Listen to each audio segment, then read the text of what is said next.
with this. Senator Steve Daines, the Republican of Montana, kind enough to join us. Senator, you've heard about this job adjustment news, and it does happen, but this is particularly big, like record big adjustment. So some people are wondering what's next. Are you? Well, Neil, it's interesting to note this is the largest downward adjustment in the numbers going back to 2009. That's right. This, I think, is a major hit to the Democrats. They tout these job numbers. And this is not a good report for the Democrats this week, right in the middle of their convention.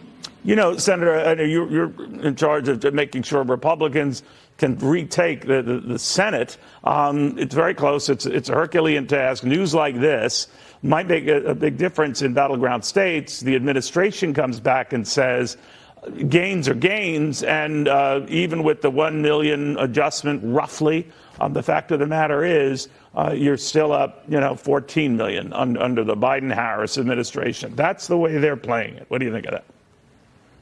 Well, I think the voters are looking at even more important data, and that's their pocketbooks.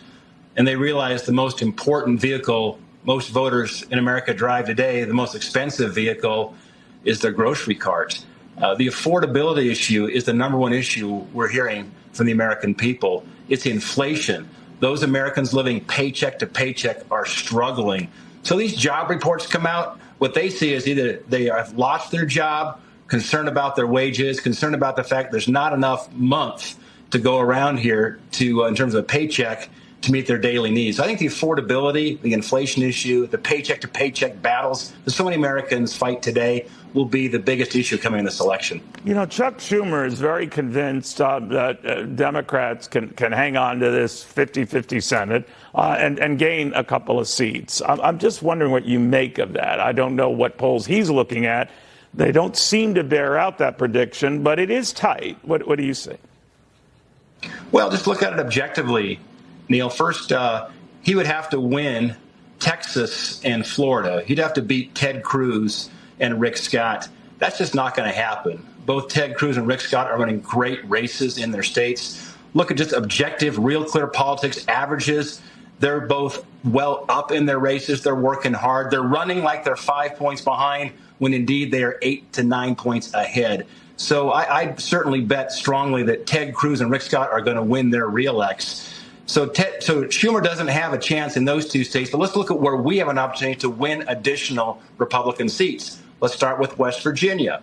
Jim Justice, Governor Justice, is going to be the next senator from West Virginia. There's one seat that we've already picked up there. That takes us to 50-50. The Democrats have given up on West Virginia. Nobody's spending a lot of money there. They've conceded that race to us. That's 50-50. So we need one more seat out of 8 to 9 battleground competitive races as we speak, Neil, for the Democrats having to defend either an open seat or an incumbent race in 9 other races. Look at Montana. Since President Trump came to Montana for a big rally on August 9th, Tim Sheehy now is showing, with polling data that's public, up around 6 to 7 points. Tim Sheehy has got a very good chance to beat John Tester here in Montana. He likely will. There's one pickup seat. That takes us to 51. You look at Ohio. There's a state that President Trump's going to win by 8 to 10 points. Bernie Moreno's an outstanding candidate there. That race is closing. It's going to be tough for Sherrod Brown to overcome an 8 to 10 point victory by President Trump and hold that seat. You look at 3 open seats. Democrats have retired in places like Michigan. You just talked about the auto workers. The EV mandates have been a disaster for Michigan. And consequently, you've got a guy like Mike Rogers right now tied in Michigan for that open seat. We got a real good chance to win Michigan. Go out to Arizona, another open seat. Carrie Lake right now is tied, running against her opponent, who is the most liberal Senate candidate on the ballot, Ruben Gallego. We like our odds in Arizona. Look at Maryland, Larry Hogan, outstanding candidate, another open seat in a state that Larry was the elected Republican governor twice, in a state that we know that Kamala Harris will win. Maryland, that's nothing new, but Larry Hogan is one of these maverick kind of independent guys. He certainly is, but in the case of his situation in Maryland, Carrie Lake, of course, in Arizona, the latest polls seem to show about a 4 to 5 point gap favoring the Democrat. Now, that could change, to your point, but one way or the other, it will be kind of a battle right down to November, right? Well, it will. And just remember, Got it. Schumer's got to pitch a perfect game here in every one of these races, including Montana. And he's got to beat either Ted Cruz or Rick Scott in those states if he ever wants to hold this majority. So just looking at it objectively, you would certainly say the Republicans are in a strong position here to win back the majority. Senator Daines? And by the way, we didn't talk about Pennsylvania.